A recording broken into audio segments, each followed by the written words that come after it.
What's going on, you guys? Welcome back to another workout video. Today we are going to crush some legs, and I'm super stoked to bring you guys on this journey today. So to get into this workout today, I'm going to start with a warm-up for my core and stabilizing my core. So a little context here: for like the last month and a half, I've been working with a chiropractor, mainly to focus on the soft tissue in my shoulders and in my traps. I hold a lot of tension here, and it's getting harder for me to progressive overload with my shoulders. But a part of that is being able to stabilize my core and being able to sit back as I kind of just did there, instead of being out like this. And part of it is here. So I'm gonna warm up my core first. We're gonna do 2 specific exercises, and then we're gonna get into it. Let's go. All right, to start, first warm-up exercise for core stabilization is doing dead bugs, but also doing a Y raise at the same time with my arms. So the goal here is to keep the resistance band at the bottom of my back. If it rolls up, it means I'm not pushing my core to the ground.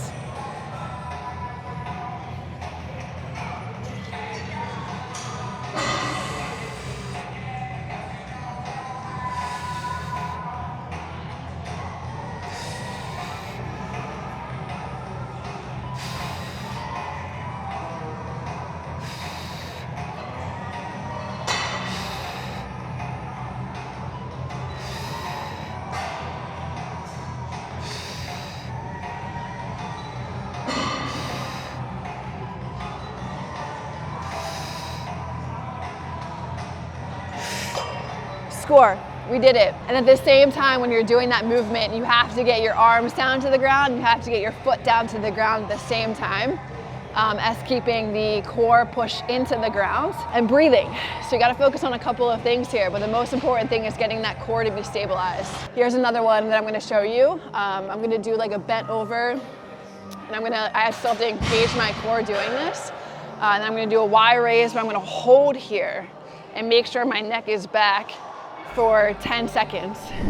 What you gotta do is you gotta push your stomach back into your tailbone, engage your core, bend over, keeping that nice and tight, and then arms out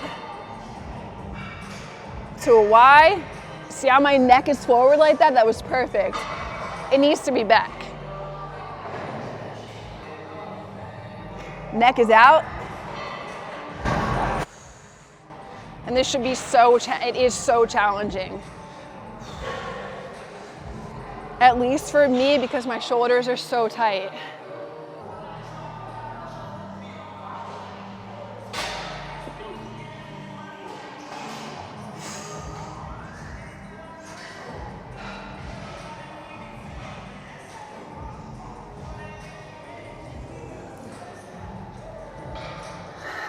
It's brutal.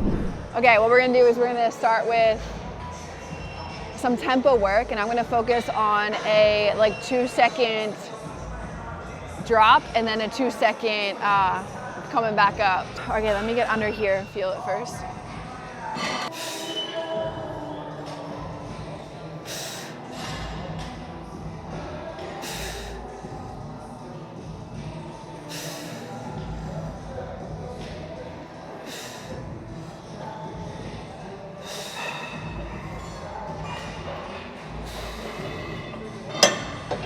Feels nice.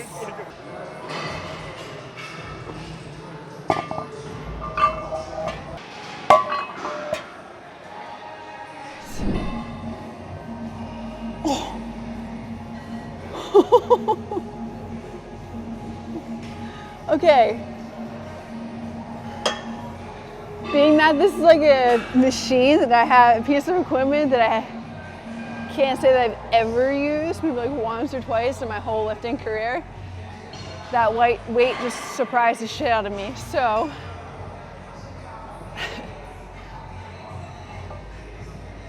we're gonna lower it, and we're gonna see how this feels.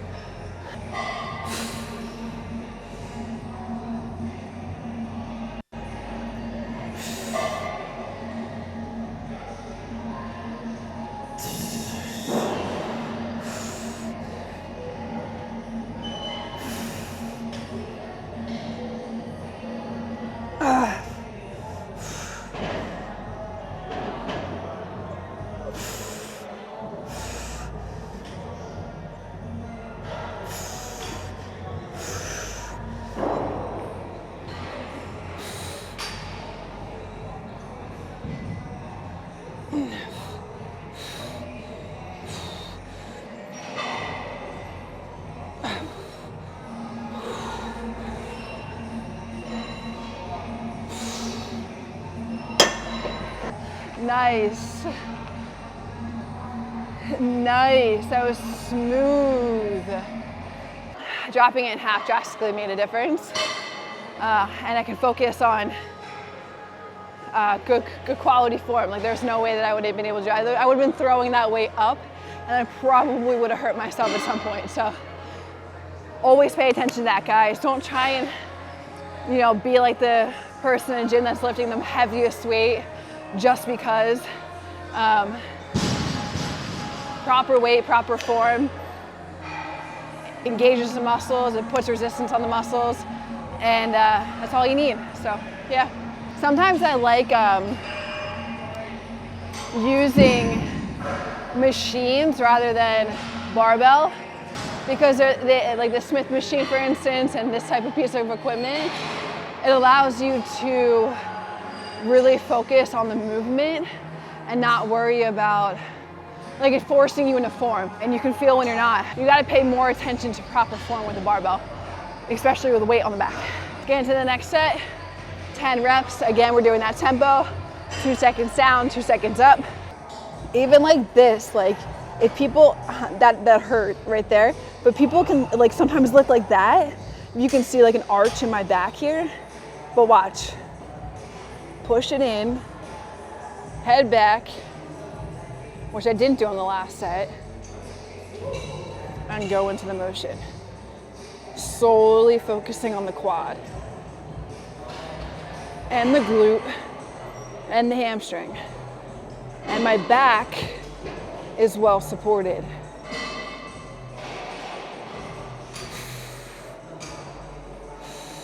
Talking through that, I forgot to do the tempos, so here we are focusing on the tempos.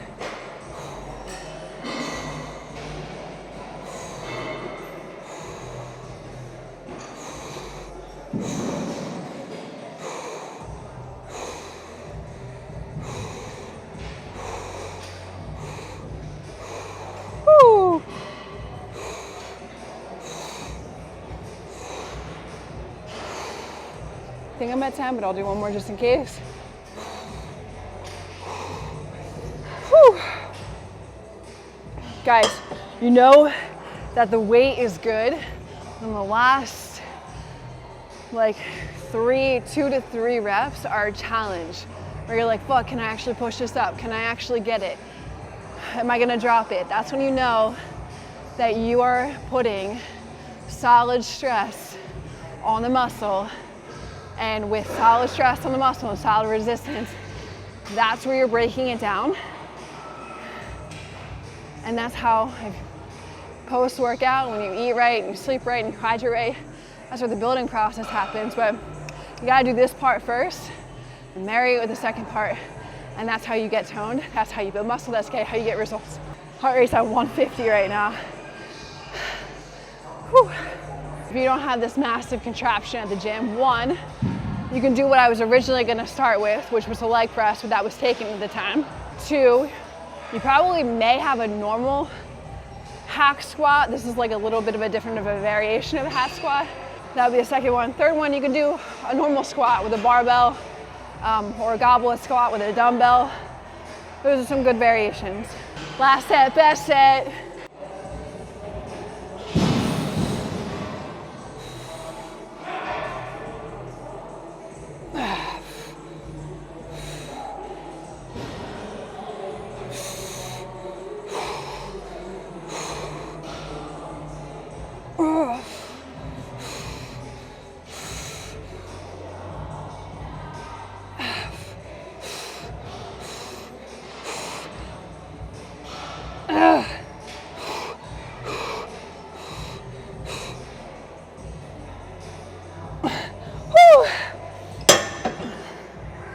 Okay, on to the next.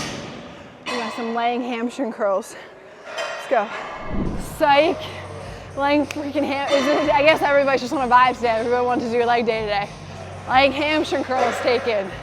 But as I was getting off of this machine or piece of equipment, I saw this. And this looks juicy. It is a single leg laying hamstring curl. And we're gonna jump on it. See how 12 pounds feels on a single leg. All Probably be a little light, but we'll feel it out for a couple reps.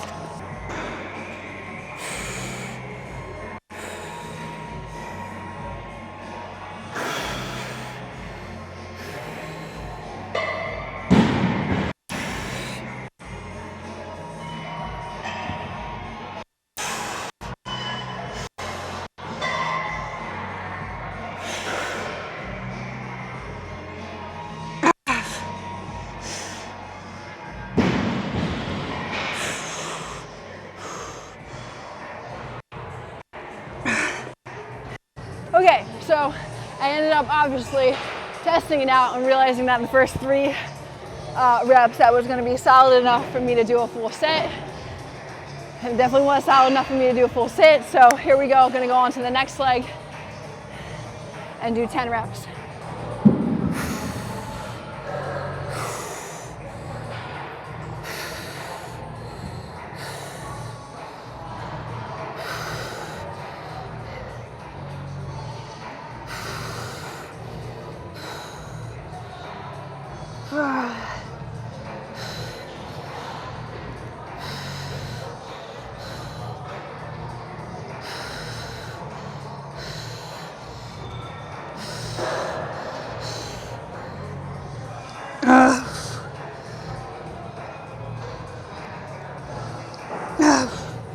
Okay, so I tore my ACL 2 times. The second time they actually used a piece of my hamstring, my left hamstring, to fix and repair the tendon. This left hamstring is so much weaker than my right hamstring. And so how I approach, like if you have a muscle imbalance, or you've had an injury in the past to like a leg or an arm, the way that you can rehab and grow back that specific muscle to be stronger is by doing single leg or single arm exercises. So me doing a single leg laying hamstring curl, while I hate it because I recognize every single time I do it how much weaker my left hamstring is, it can seriously improve the imbalance. So the way that you would go about it is you would pick a weight, and I'm happy that it worked out for me here, but you pick a weight that the left leg is able to do, and it's still a challenge to it.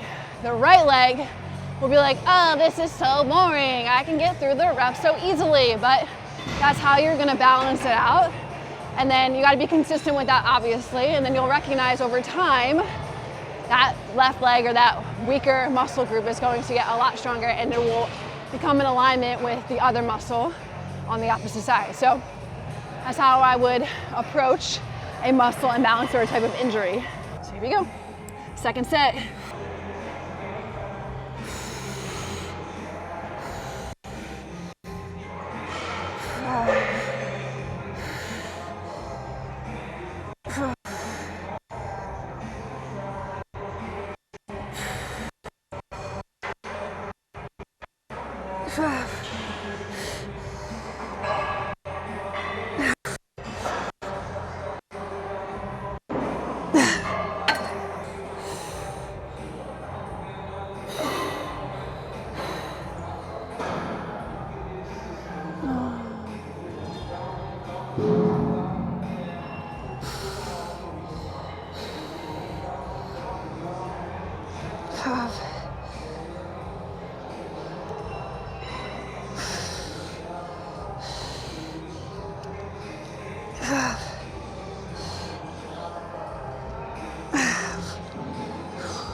When I'm doing compound movements like squats or deadlifts or other exercises, my right leg will majority of the time overcompensate for my left leg. And so after years of lifting, and why I feel like I'm having some kind of like tightness in my body, and specifically as I was sharing up in my shoulders and my traps, is because I think that my entire body at some points, this side, is overcompensating for my left, and it's starting to take a toll in other areas. And so I'm trying to get ahead of it as much as I can, because it's been so many years that I've been lifting, and trying to fix it and get more mobility, get more flexibility. But yeah, it always overcompensates.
Okay, that's over. Last set, best set, done. On to the literal worst yet best exercise. Worst being that it's absolutely grueling. Best exercise is because it's very impactful to growth and muscle development. That is the Bulgarian split squat. Here we go. All right, so first set here, we're doing 3 sets of 8 reps on each leg and really trying to do my best with this tempo work. And again, I might not have said this earlier, but I'm doing tempo work, but why I'm doing tempo work is a part of a progressive overload technique. So for previous weeks, a couple weeks ago, I started like a 4-second tempo. Then I moved to a 3-second tempo. Now I'm at a 2-second tempo. Next week, I'll do a 1-second tempo. And then I will try to increase my weight the 5th week, as that is another aspect of progressive overload. Why the 2-second tempo? These though, for me, are typically hard to do a 2-second tempo because I feel like my legs are gonna rumble in and fall to the ground.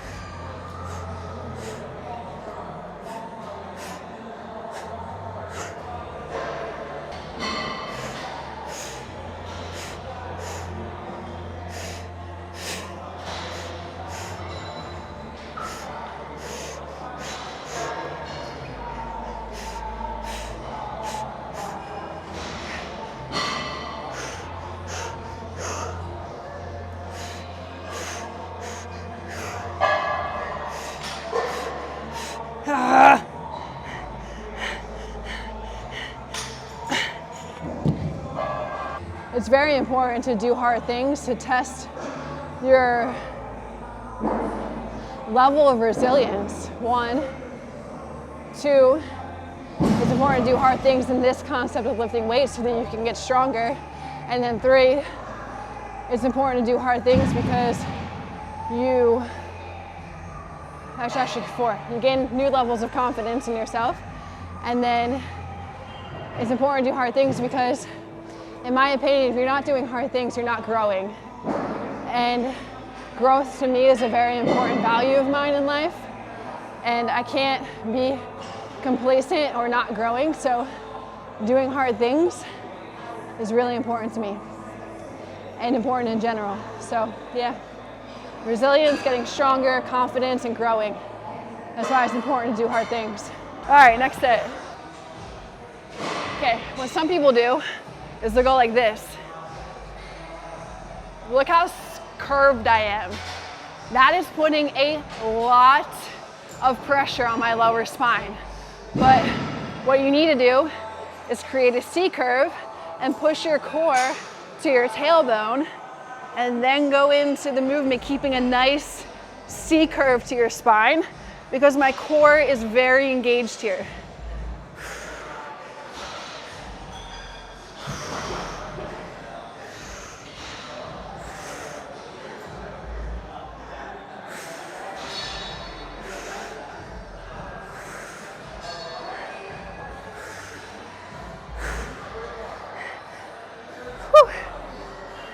remember to breathe during these exercises, because if you don't breathe, that's probably why you feel a little lightheaded, like I do right now.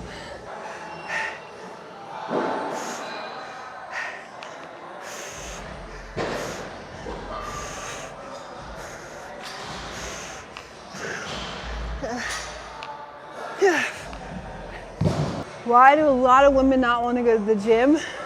I can see that being a reason why women are afraid to come to the gym. One being that they don't really have the confidence, and I think this is like more of a man's sport. But I think that's slowly changing. The narrative is slowly changing there as more women are showing up to the gym and gaining more confidence. And this is also becoming a women's arena as well. So being afraid to come in the gym, what I did, pro tip, is I wore a hat because the hat created blinders for me. I couldn't see people looking at me, people couldn't see me, and it just allowed me to stay in my zone, walk in, do the exercise, do my workout and get out. That was actually one aspect. Second aspect is I literally studied my workout before I went into the gym next day. What I mean by that is at night, the night before my workout, I would sit down at my kitchen table. I would look at my workout for the next day, and any exercises that I didn't know how to do, I would literally YouTube how to do the exercise or Google how to do the exercise. Getting to the gym, if I still didn't feel like confident with specific exercises, I would really quick look at that video again. That alone helped me gain confidence, and then I just went in and did my workout. So 2 things. If you're afraid to get to the gym, wear a hat. If you're afraid to get to the gym, do some work and study your workouts, and you'll feel that much more confident going into the gym. I think I stalled my rest period long enough here.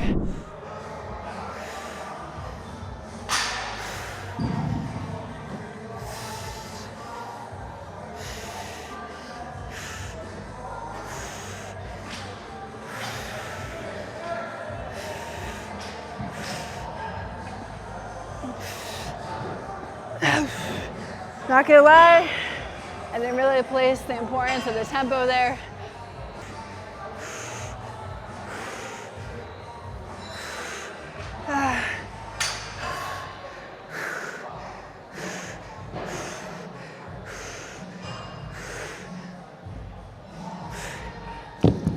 All right guys, that's a wrap for the Bulgarian split squats. Rest in peace, my legs. JK, on to RDLs.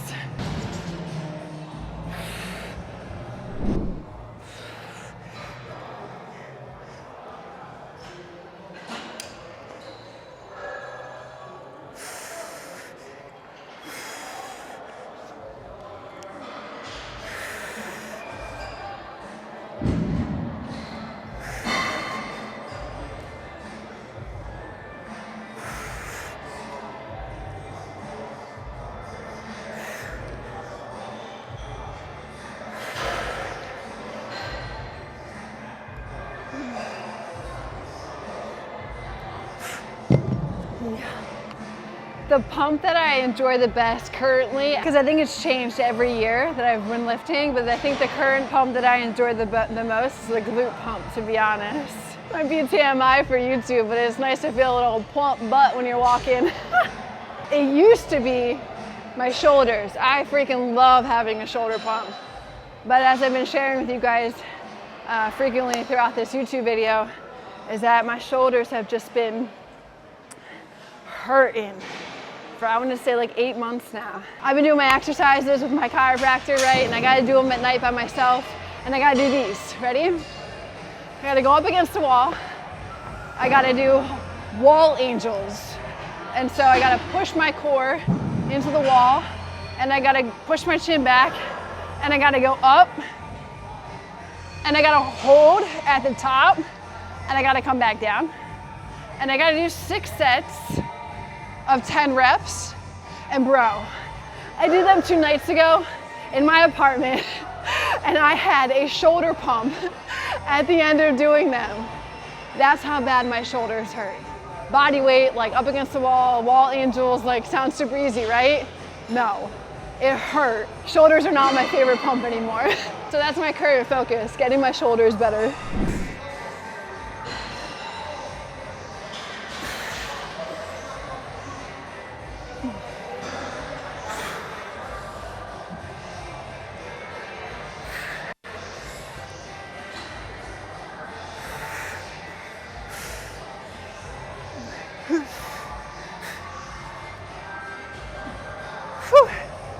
my sleep last night in terms of like recovery was like honestly the worst it's ever been. The worst it's been in like a couple of months. My HRV was resembling, and if you guys follow me on social, like I pride myself on having like 130, 140 HRV on a regular occurrence. Last night it was at 63. Bro, 63. Like it looked like I was flatlining at the beginning of the night. And I did nothing different yesterday other than film content, went out to dinner with the guys last night. Maybe it was because I ate a big dinner right before going to bed, but I've done that before and I have never had that low of an HRV. So I think that's playing an effect in today's workout. Doing that set, thinking about a really good superset if you want to walk around with a booty pump, is Bulgarian split squat superset with RDLs. That's a fire booty pump. Okay, last set.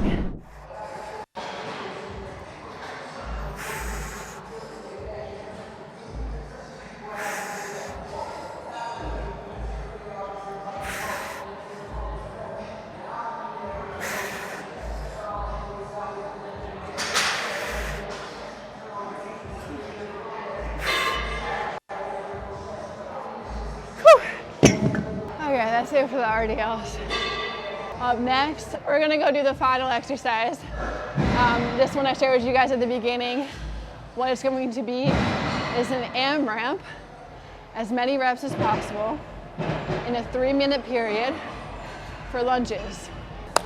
Let's go get it, 3 minutes of lunges.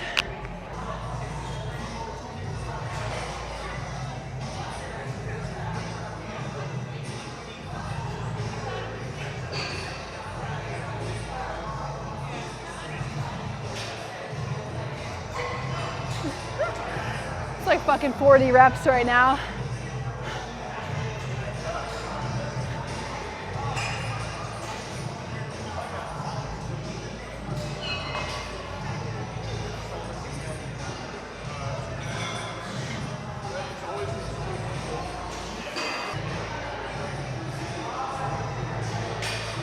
Bro.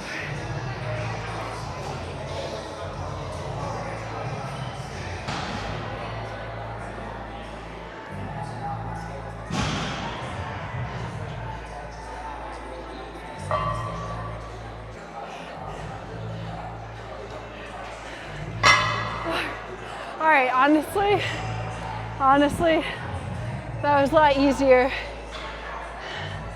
than I anticipated. That was a lot easier than I anticipated. But I'm like, should I do 2 more minutes? I'm like, nah, they feel good. They got a juicy pump. That was a good leg day. RIP legs, I'm not trying to fuck around my recovery. 64 minutes, a little bit long for a leg day because we were filming. Pretty solid. Good, I don't look at the calories, fuck the calories, you guys. Don't get obsessed with the calories on your fitness tracker, your watches. They don't know your metabolism. They know nothing. They're going based off of your heart rate and the time that you've been in the workout. Watch your heart rate though throughout. Make sure it's up and you're feeling challenged and that it's not down and you're just going through the motions. That's a good way to measure if you are challenging yourself in a workout. So with all that being said, guys, that's leg day. Go try it for yourself, like, comment, and subscribe. And I'll see you in the next one. Peace out.